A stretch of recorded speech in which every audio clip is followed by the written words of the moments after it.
यहाँ पे हमारा माइक खराब हो गया और पब्लिक मीटिंग करना मुश्किल है। जी बिल्कुल ठीक। राहुल गांधी अखिलेश यादव के बीच बातचीत का वीडियो हो गया लीक। यह वीडियो तेजी से अब वायरल होने लगा है। दरअसल राहुल गांधी अखिलेश यादव उत्तर प्रदेश के राजनीतिक हालात पर चर्चा कर रहे थे। यह वीडियो बन गया और वीडियो अब लीक हो गया है।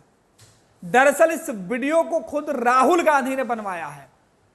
अखिलेश यादव और राहुल गांधी उत्तर प्रदेश में चुनावी जनसभा को संबोधित करने पहुंचे थे। भीड़ इतनी ज्यादा, गर्मी इतनी ज्यादा, कहा जा रहा है कि भीड़ और गर्मी के बावजूद अखिलेश और राहुल ने वहां पर मौजूद लोगों को संबोधित नहीं कर पाए।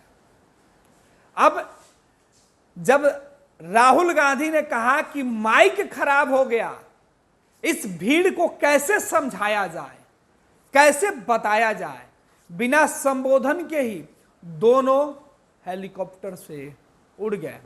लेकिन इस बीच राहुल गांधी का एक आइडिया सुर्खियों में है, चर्चा में है। दरअसल जब चुनावी मंच पर माइक खराब हो गया तो राहुल गांधी ने कहा कि आज हम पहुंचे और हमारा माइक खराब हो गया।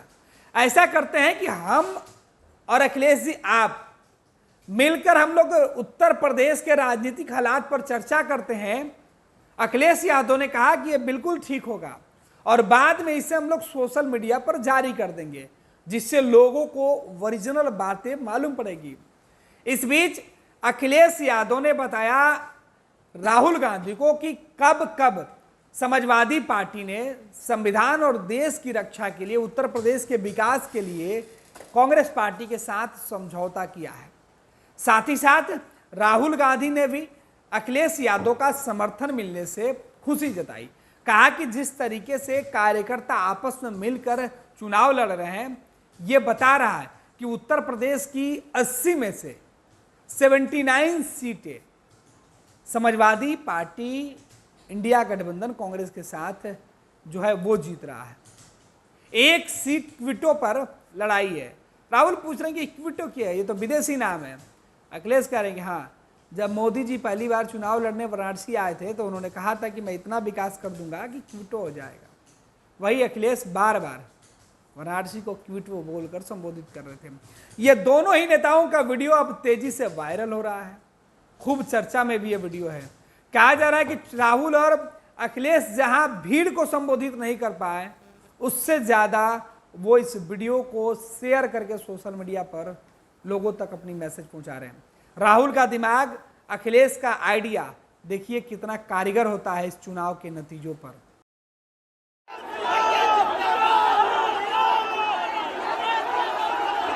ब्रदर, यहाँ पे हमारा माइक खराब हो गया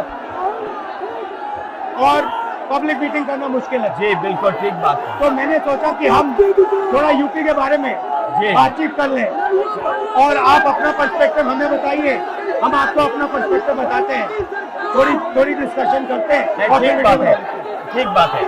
मैं समझता हूँ कि जब माइक खराब हो गया, हम दोनों बात करेंगे, वो रिकॉर्ड होकर के जाएगी तो लोग बेहतर और अच्छा समझेंगे और अच्छा रिजल्ट आएगा। और क्योंकि सोशल मीडिया से वेल कनेक्टेड है तो सब लोगों को जानकारी मिल जाएगी कि हम और आप क्या बोल रहे हैं। यूपी जो 80 सीटें ले रहा है, इसमें 79 सीटें समाजवादी पार्टी, कांग्रेस, इंडिया गठबंधन जीत रहा है। एक जो क्यूटो है उसमें हम और आप लड़ाई में हैं।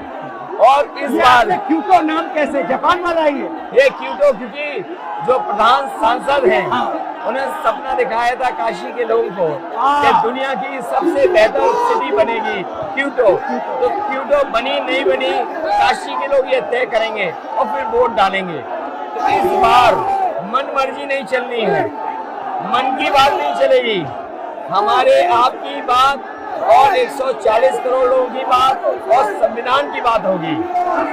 और आपने देखा, हम सब ने देखा कि यूपी को नरेंद्र मोदी जी ने बेरोजगारी का सेंटर बना दिया और इतनी बेरोजगारी की है।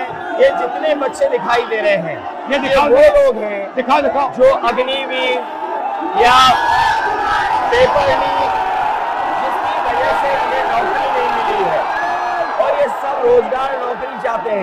बीजेपी ने जो झूठे सपने दिखाए थे इन्वेस्टमेंट मीट के, जो झूठा सपना दिखाया था डिफेंस एक्सपो का, जो सपने बेचे थे G20 में, लेकिन इन नौजवानों को न नौकरी मिली न रोजगार मिला, आज ये खाली हाथ हैं।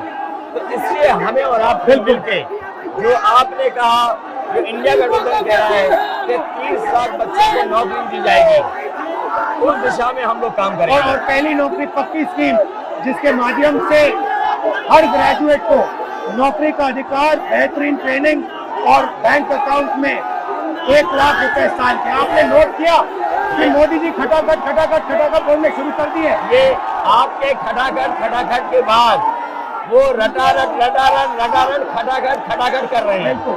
अच्छा, आप एक बात बताइए, मुझे क्यूरियोसिटी है, थोड़ा आप अपने पापा के बारे में मुझे बताइए जी। मुलायम सिंह यादव जी के बारे में बताइए। आपने उनसे क्या सीखा? नेताजी और उनके साथ के लोग बिल्कुल जमीनी राजनीति करते रहे। हालांकि नेताजी कुश्ती, पहलवान और गाँव आप के थे। करते हो कुश्ती? नहीं, मैं कुश्ती नहीं कर पाया जीवन में, क्योंकि मैं मिलिट्री स्कूल में चला गया तो कुश्ती नहीं कर पाया। लेकिन नेताजी इसीलिए धरती पुत्र बोले गए कि वो जमीन की बात को समझते थे। धरती पर जो लोग हैं उनकी क्या भावना है, उसको लेकर के वो आगे बढ़ाना चाहते थे। और आपका इस क्षेत्र से और इस शहर से आज का लगाव नहीं है, न जाने कितने सालों पुराना लगाव है। जो इमोशनल कनेक्ट आपका इस शहर और शहर से है, वो शायद और किसी राजनीतिक परिवार का नहीं होगा। तो नेताजी से उनका हार्डवर्क और अपने लक्ष्य के लिए लगातार काम करते रहना, जो गैर बराबरी की लड़ाई डॉक्टर राम मनोहर लोहिया यहीं लड़े थे। हालांकि हमारी आपकी विचारधारा की यहाँ टकराव रहा, लेकिन हमारे व्यक्तिगत या जो सिद्धांत में कभी समझौता नहीं हुआ। सिद्धांत को लेकर के हमने आपके साथ खड़े हुए और कई बार खड़े हुए, और आपकी भी पार्टी सिद्धांत से बहुत करीब रही समाजवादियों के।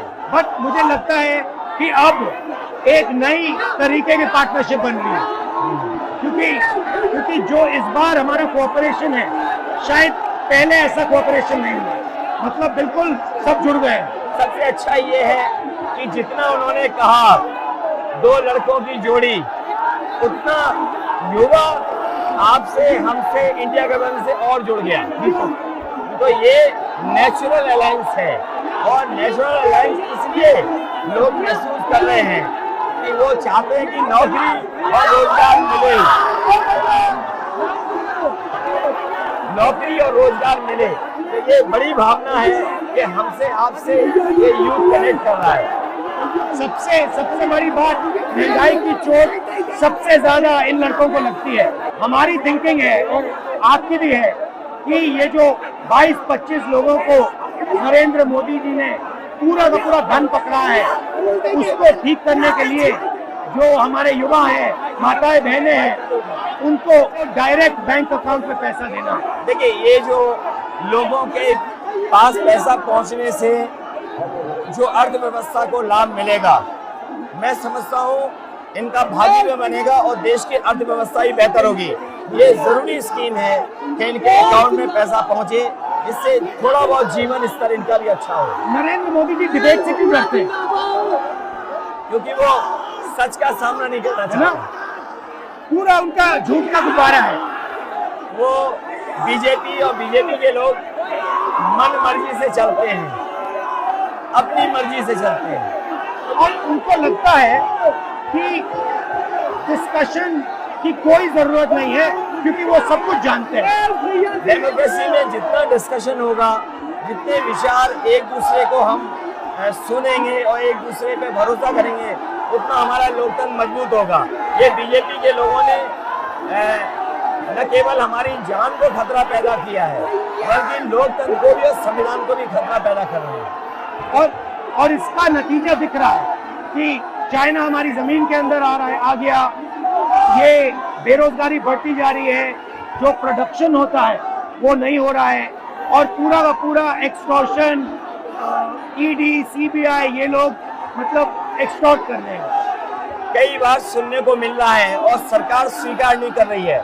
लद्दाख की हमारी सीमाएं सुरक्षित हो गई, अरुणाचल के आसपास या सीमा जो चीन से छू रही है वो बहुत असुरक्षित है। तो चीन से जहां हमारा सीमाओं का खतरा है, वहीं चीन से हमारे बाजार को भी खतरा है। तो कहीं ना कहीं हम लोगों को अपनी मैन्युफैक्चरिंग इकोनॉमी और मैन्युफैक्चरिंग इकोनॉमी को बढ़ावा देना पड़ेगा।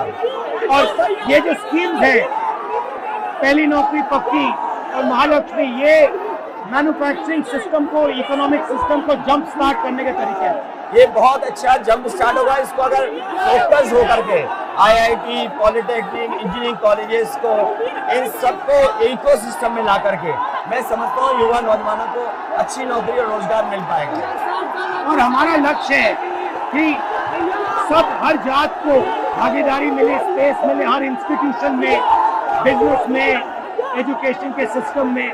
तो वो हमारा, हम दोनों का लक्ष्य है। बिल्कुल। और क्योंकि जो बात सभी दल कहते थे, आज इंडिया गठबंधन कांग्रेस भी कह रही है कि सामाजिक न्याय जरूरी है, जाति गणना जरूरी है। देश के लिए ये बड़ी चीज है।